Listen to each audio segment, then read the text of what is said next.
Hey, what is going on, YouTubers? You're here from MJTech. Today checking out a affordable device that I picked up from Amazon with the Prime service, and if I recall, this is $139 thanks to a coupon that they have available currently. So you can go ahead and click on the link below that I left you on Amazon, so that way you can check it out, and maybe this could be a phone for you, especially now coming with the holidays. I would say that this phone, based on the price and the specifications, I gotta say it is worth it. Honestly, I've used it now. I've had it for 2 weeks, and out of that I used it as my primary device for about 4 days, and I have to say it is a decent phone at a decent price. So here in the back side we have some of the specifications. It comes with a pretty big display. It's a 6.4 inch Full HD plus. It has Android 10. It comes with the Helio P60 processor with 4 gigs of RAM, 64 gigs of internal storage. You can also upgrade it with a TF card. And on the back we have a quad camera setup. We're going to be talking about that here in just a second, but the main sensor in the back is going to be a 16 megapixel shooter. We have a 20 megapixel front facing camera with AI technology. It has GPS, dual SIM, dual standby, a 4000 milliamp battery, and a fingerprint scanner. Just keep in mind, guys, the price $139. So the box is very typical for Oukitel. They always come in orange with the white logos, and then inside here we have things like the manuals. We get the phone itself with a little divider, and inside we find the 10-watt charger. We have the SIM ejector tool and the USB-C cable, and that's pretty much all we get here inside of the box. So let's go ahead and set all these things aside here real quick, and then we're going to check here the device itself. So with the box aside, here we have the Oukitel C21. Like I said, it is a very decent phone. It comes already with a case pre-installed here in the back, and me personally, I prefer the black color version, as it does look a little bit more premium. The other colors, they tend to look I don't know, somewhat cheap. So here you guys can see the marks for when I grabbed it before, again using it for about 4 days in total out of the 2 weeks, and it's been like an on and off thing.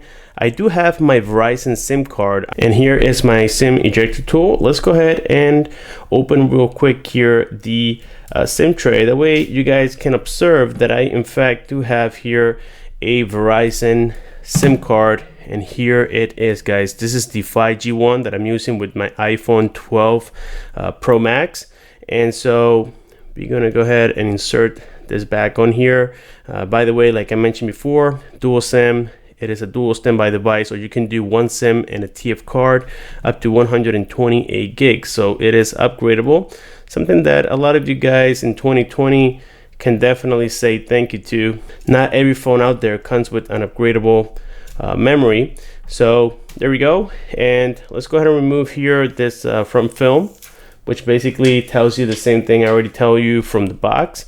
And here we have the front display. It has a punch hole camera. This is the 20 megapixel sensor, and I believe this one has a 93% screen to body ratio, so it is almost all display. We only get a very tiny chin here towards the bottom, and here we have that standard Oukitel logo. And towards the right here we have the volume rockers up and down with the power key. On the left hand side, you guys just saw, we have the SIM tray. And on top here we get some sensors here. I'm not sure if this is an IR blaster. I never really tried it, but we do have some sensors here on the top. And towards the bottom here we have the USB-C port with the main microphone and the loudspeaker. The loudspeaker is only a single one towards the bottom side of the phone. We don't get stereo speakers, unfortunately. And here we have the display of the device. I mean, you guys can't deny the fact that it looks absolutely gorgeous in terms of the colors. So if we look here on the back side, there's a fingerprint scanner, and not only there's a fingerprint scanner, but this is a fingerprint magnet as well. And the only downside of the fingerprint scanner being located here where the camera module is located is that sometimes you tend to touch these sensors and you have to clean them all the time. But anyways, here we have the 16 megapixel shooter, and then the rest are all 2 megapixel sensors. It has a macro lens, a depth sensor lens, and the other one is an auxiliary lens. And here you guys can see that they call it the Matrix camera. It does shoot some decent pictures. It is definitely not perfect, and it doesn't have OIS, unfortunately. We do get there a LED flash, and it does have Face ID recognition. So in this case, I'm going to go ahead and unlock it, and after restarting it, as with many other smartphones, you have to enter your passcode. And now I'm going to turn it off, and I'm going to let it read here my face. And you guys just saw that, well, even with the camera in front of me, it still unlocks it. It's just that I have to raise it a little bit. But yes, it does unlock it very, very quickly. And also we have, of course, the option for fingerprint. But now fingerprint does take a little bit longer if the phone is fully asleep and you have to align your finger perfectly well. And you guys can observe that there's a little bit of a delay. Let me try to show you that here. You can see that right now it is struggling to read my fingerprint. Yes, you have to be very precise on the back side, but if you are, it does get the readings right almost all the time. So here we have Android 10, and it is, somewhat clean in the sense that it doesn't have bloatware, but it is not pure Android 10. So we get here things like the little toggles. I'm going to go ahead and try to clear this for you guys. So here we have all the toggles. It doesn't have NFC and it doesn't have wireless charging, but it does have a 4,000 milliamp battery, which is more than capable, to be honest with you. I mean, I was able to get a full day of usage with this device without any issues whatsoever, and that's with the 4,000 milliamp battery. So anyways, let's go here into settings. You guys can observe right here that I am connected with Verizon and I am getting voice over LTE. Now, a lot of you guys are going to make a big deal out of this, saying, Jay, it doesn't support 5G networks. To be honest with you guys, I have 5G on my iPhone 12 Pro Max, and there's not a big difference so far, at least in 2020, between 5G and 4G LTE. It is almost the same. You probably get 10-12 megabits faster speeds with 5G, but that's not a significant difference in my opinion. So there we can see that the Wi-Fi and all the connectivity is working good. I'm getting a great reception here with Verizon as well, and again, voice over LTE. The call quality is super excellent on this particular device, and as always, I did, for reference purpose, perform the Antutu benchmark just so that you can observe the score that it gets in 2020. Now, a real flagship device will score now in late 2020 at least. You get between 500,000 and 600,000. In this particular case, we get 145,000. That's a little bit low considering that it is the Helio P60. If I remember correctly, with the Helio P60, I used to get almost 200,000 in score total. But now this doesn't tell you how good a device is in terms of functionality. I just use this as a reference so that we can compare between smartphones itself. Now, the usability on this device, like I said before, having 4 gigs of RAM, it is not the best RAM out there and it's not the largest either, but it does work quite well, and for the most part this phone is quite smooth even for gaming. I did test it here OSPO 9, and as you guys can observe, it did work well, but now the Helio P60 processor had a tendency of getting warm towards the backside, and that's exactly what I experienced here with the Oukitel C21. There was a little bit of a heat issue in the backside of the phone, especially after playing for about 5 to 10 minutes approximately or more. Yes, it did heat it up a little bit. Now, the cool part about Oukitel and many other budget Chinese brands is that they support their devices. So in this particular case, I had a wireless update with the Oukitel C21, which I already performed, and I believe it fixed a few bugs with the camera and a few bugs with the fingerprint scanner, and now everything seems to be a little bit better.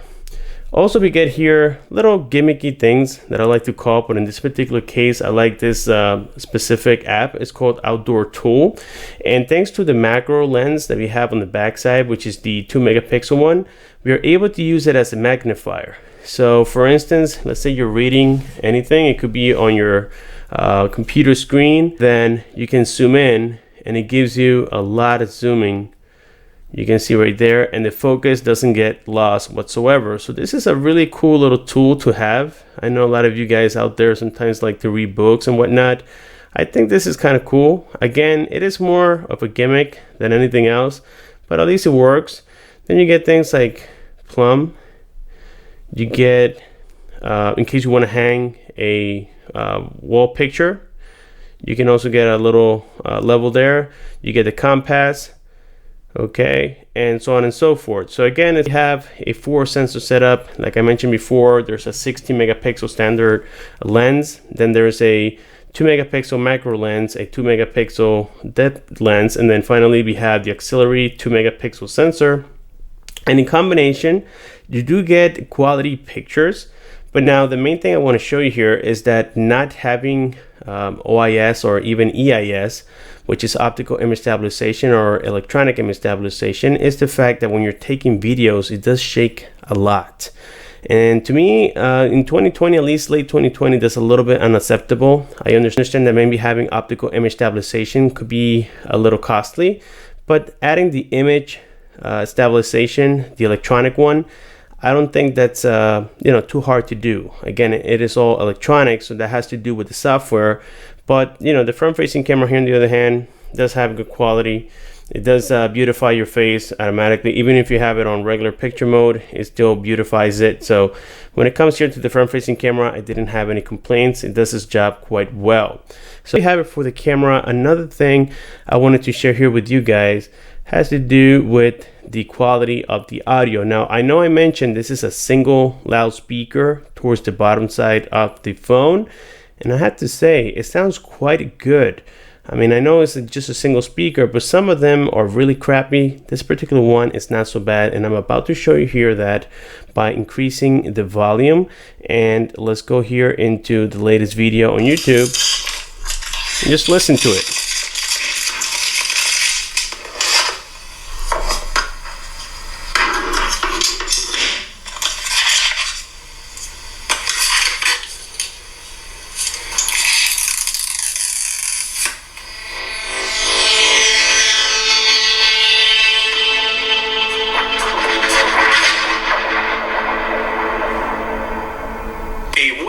YouTube world, G here from MJTech. Today coming with the type of content that you truly enjoy from this channel based on the views and the likes that I get. And this is a real versus fake type of comparison. We have the iPhone 12 Pro Max, the real one. In those 46 seconds that I just showed you guys, the audio quality, well, you can't deny the fact that this little tiny speaker towards the bottom sounds really, really good. Now, I can just imagine if they added the stereo speaker, this would have been absolutely amazing in the sense of quality. I mean, this little tiny speaker towards the bottom has serious quality, and it makes you almost not miss that stereo quality. But now sometimes if you misplace your finger and accidentally cover the speaker grill, then yes, you will notice that muffled sound. And that's also another small disappointment about the Oukitel C21, but I can't really complain much about it, is the fact that it doesn't have any IP ratings. I've noticed that in 2020, phones below the price of $200, none of them had IP ratings, and that should also be something quite standard. We know that people drop their phones in water, sometimes get them wet all the time, and having IP ratings, I think that it is definitely something that should be implemented for sure in 2021. Again, that's my opinion, but let me know what you guys think down below. So when it comes here to social media and all the other applications, this works like any other smartphone out there. There's no problems whatsoever. I tested it here with TikTok, Facebook, WhatsApp. Everything is working well. And like I said, the gaming is working great as well. And of course, the Wi-Fi connectivity, everything is great. And also the battery does last at least one full day. I do a lot of video watching. I do a lot of Bluetooth music, a lot of phone calls, a lot of text messages, a lot of web browsing. And the phone did held well. I got home with about 35%. Now with my new iPhone 12 Pro Max, and I know this is a flagship device, I do come home with about 50-60% approximately, which is quite impressive. But for this phone only being $149, and then you can get it for $139 thanks to the coupon available, I gotta say this is a very cool device, and you can observe that the screen looks so sharp that it almost feels like there's a screen protector on it that has these applications on there, but this is the actual screen.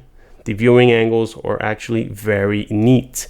So I think, guys, that with this being said, we have now covered the semi-review and the unboxing here of the Oukitel C21. If there's anything in specific that you guys would like to see, please let me know down below. Don't forget to hit that like button. Also click on the bell icon. Subscribe for more, and I'll see you guys on my next one.